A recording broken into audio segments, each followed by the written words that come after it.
பரம்புமலை. காற்று இனிமையாக வீசுகிறது. மரங்களில் மலர்கள் விரிந்து மணக்கின்றன. அந்த மனத்தை தாங்கிக் கொண்டு தான் பெற்ற செல்வத்தை பிறருக்கும் அளிக்கும் வள்ளலைப் போல எங்கும் பரப்புகின்றது காற்று. கிளிகள் கீச்சு கீச்சென்று கத்துகின்றன. குயில்கள் கூவுகின்றன. அடர்ந்த காடுதான் இது. ஆனாலும் மனிதருக்கு இயங்கும்படி இடையிடையே வழிகள் இருக்கின்றன. எங்கே பார்த்தாலும் பலாமரங்கள். கனிந்த பழங்கள் வெடித்து அவற்றிலிருந்து சாறு வழிந்து ஓடுகிறது. அந்த பழத்தை கண்டு தொட்டு தொட்டு பார்க்கிறது ஒரு குரங்கு. தொட்ட விரலை நாவில் வைத்து கொள்கிறது. அது குதிக்கிறதை பார்த்தால் அதற்குள்ள மகிழ்ச்சி நன்றாக புலனாகிறது. தன் கையால் பலாப்பழத்தின் வெடிப்பை பிளந்து கனிந்த சுளைகளை எடுத்து தின்கிறது. இப்போது அது கண்ணை மூடிக்கொண்டபடியே பலாப்பழத்தின் சுவையை அனுபவிக்கிறது. எங்கே பார்த்தாலும் சுனைகள். பெரியனவும் சிறியனவுமாக பல சுனைகள் இருக்கின்றன. கண்ணாடியைப் போல தெள்ள தெளிந்த நீர் நிறைந்த சுனைகள் அவை. பெரிய சுனைகளில் குவளை மலர்கள் மலர்ந்திருக்கின்றன. சில இடங்களில் மூங்கில்கள் அடர்ந்து வளர்ந்திருக்கின்றன. மூங்கிற்காடு என்றே சொல்ல வேண்டும். பல காலமாக வளர்ந்தவையாதலால் வானுர ஓங்கி நிற்கின்றன. பல மூங்கில்களில் நெல்லை காணலாம். இயற்கை தேவி தன்னுடைய எழில் நலங்களை வஞ்சகமின்றி வாரி வழங்கியிருக்கும் இடம் இது. மலையின் மேல் உள்ள விரிவான பரப்பில் இந்த காட்சிகளை காண்கிறோம். மலைச்சாரல்களிலோ கண்ணை கவரும் வேறு பல காட்சிகள் உள்ளன. ஆங்காங்கே காட்டை அழித்து திணையை விதைத்து அந்நிலத்து மக்கள் பயிர் பண்ணியிருக்கின்றனர். ஒரு சார் வரகை விதைத்து பயிர் செய்கின்றனர். திணை கொள்ளையினோடே அவரையும் மொச்சையும் போட்டு கொடிகளை கோடவிட்டிருக்கின்றனர். சில இடங்களில் எள்ளு செடிகள் தளதளவென்று வளர்ந்திருக்கின்றன. சலசலவென்று ஓடும் அருவிகள் சில இம்மலை சாரலை அழகு செய்கின்றன. மலைக்கு பஞ்சமே இல்லாத இந்த மலையில் அருவியில் ஒரு கணமாவது நீர் குறைவதில்லை. நெடுந்தூரத்தில் இருந்து பார்க்கிறவர்களுக்கு இவ்வருவிகள் மெல்லிய துகில் அசைவது போல தோன்றும். இதுதான் பரம்புமலை. குறிஞ்சி நிலத்துக்குரிய வளப்பம் அனைத்தும் குறைவின்றி நிறைந்து விளங்கும் மலை. தமிழ் புலவர்களின் பாடல்களை என்றும் மாயாமல் வாழும் பாரிவேலின் மலை.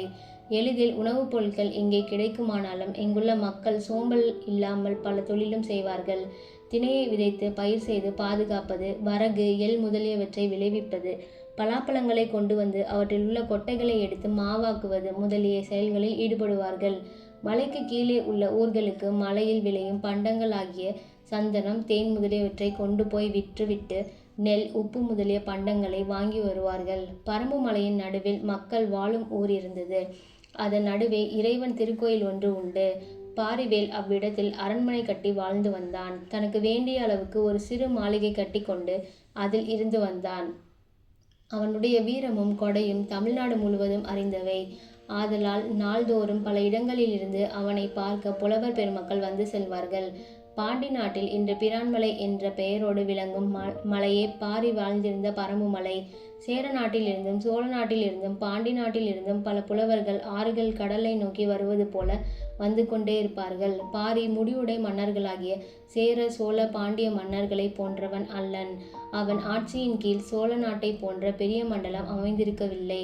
அவன் குறுநில மன்னர்களில் ஒருவன். அக்காலத்தில் தமிழ்நாட்டில் குறுநில மன்னர் பலர் இருந்தனர். சிறு சிறு நாடுகளை தங்களுடைய ஆட்சி நிலமாக கொண்டு வாழ்ந்து வந்தனர். அவர்களை வேளிர் என்று சொல்லுவார்கள். அவர்கள் கோட்டை, நாடு, நகரம், மலை முதலியவற்றை உடையவராக இருந்தாலும் பெரிய நிலப்பரப்பை ஆட்சி புரியாமல் குறுநில மன்னர்களாக இருந்தார்கள். பிற்காலத்தில் ஜமீன்தார் என்று வழங்கியவர்களை போன்றவர்கள் அவர்கள் என்று சொல்லலாம். பாரி அத்தகைய வேளிருள் ஒருவன். அவனைப் போல ஆய், காரி முதலியவர்கள் தமிழ்நாட்டில் இருந்தார்கள். பாரி நாட்டுக்கு உட்பட்ட நாட்டுக்கு பரம்பு நாடு என்று பெயர் வழங்கியது. 300 ஊர்களை உடைய அந்த நாட்டினிடையே உயர்ந்து ஓங்கி நின்றது பரம்பு மலை. அந்த மலையின் மீதே வாழ்ந்தான் பாரி. மலையின் கீழ் உள்ள ஊர்களுக்கும் வந்து சில முறை தங்குவான். புலவரை எதிர்கொண்டழைக்க மலையை விட்டு வருவதும் உண்டு. தன்னை நாடி வந்த புலவர்களுக்கு பாரி நல்கும் பொருட்களுக்கு எல்லை இல்லை. தேர் கொடுப்பான், குதிரை கொடுப்பான், ஊர் கொடுப்பான். பாணர்களுக்கு துகிலும் பட்டும் அளிப்பதோடு பொன்னார் செய்த பூவை அளிப்பான். அக்காலத்தில் இது தமிழ்நாட்டில் இருந்து வந்த வழக்கம். பொற்பூவை பெற்று மகிழ்ந்தார்கள் பாணர்கள். பாணர்களோடு வரும் விரலியர்கள் ஆடிப்பாடி இன்புறுத்துவார்கள். அவர்களுக்கு பொன்னாலான அணிகலன்களை வழங்குவான் பாரி. கூத்தில் வல்ல கூத்தர் வருவர். அவர்களும் பல வகை பரிசிலை பெற்று செல்வார்கள். புலவர், பாணர், விரலியர், கூத்தர் ஆகிய கலைஞர்கள் எப்போதும் ஊர் ஊராக சென்று கொண்டே இருப்பார்கள். எங்கே பழம் கிடைக்கும் என்று தேடி செல்லும் பறவைகளைப் போலவும், தேன் உள்ள மலர்களை நாடி பறந்து போகும் வண்டுகளைப் போலவும், கலைநயம் தெரிந்து பாராட்டி பரிசு அளிக்கும் வள்ளல் எங்கே இருக்கிறான் என்று ஆராய்ந்து தேடி நாடி செல்லும் இயல்புடையவர்கள் அவர்கள். யாரேனும் ஒரு வள்ளலை அணுகி அவனிடம் பரிசு பெற்றால் அவன் பெருமையை பாராட்டுவார்கள். புலவர்கள் இனிய பாடல்களால் புகழ்வார்கள். தம்மை ஒத்த கலைஞர்கள் எதிர்ப்பட்டால் அவர்களிடம் அந்த வள்ளலின் பெருமையை எடுத்துச் சொல்லி, நீங்களும் அங்கே போங்கள், உங்களுக்கு பரிசு கிடைக்கும் என்று தூண்டுவார்கள். வெறும் பரிசை கருதி மாத்திரம் அவர்கள் ஒருவரை அணுகுவதில்லை. தம்முடைய கலைத்திறத்தை நன்கு உணர்ந்து நுகர்ந்து இன்புற்று பரிசில் வழங்குபவரையே அவர்கள் அணுகுகிறார்கள்.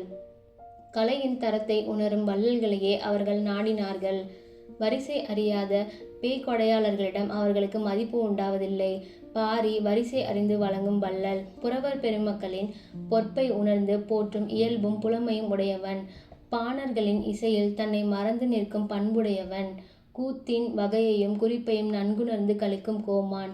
ஆகையால் அவனிடம் வரும் புலவரும் பாணரும் விரலியரும் கூத்தரும் நாளுக்கு நாள் மிகுதியாயினர். அவனுடைய ஈகையையும் வீரத்தையும் பிற நற்பண்புகளையும் கூறும் பாடல்கள் பல எழுந்தன. அவன் புகழ் தமிழ்நாடு முழுவதும் பரவி அதற்கப்பாலும் செல்லலாயிற்று.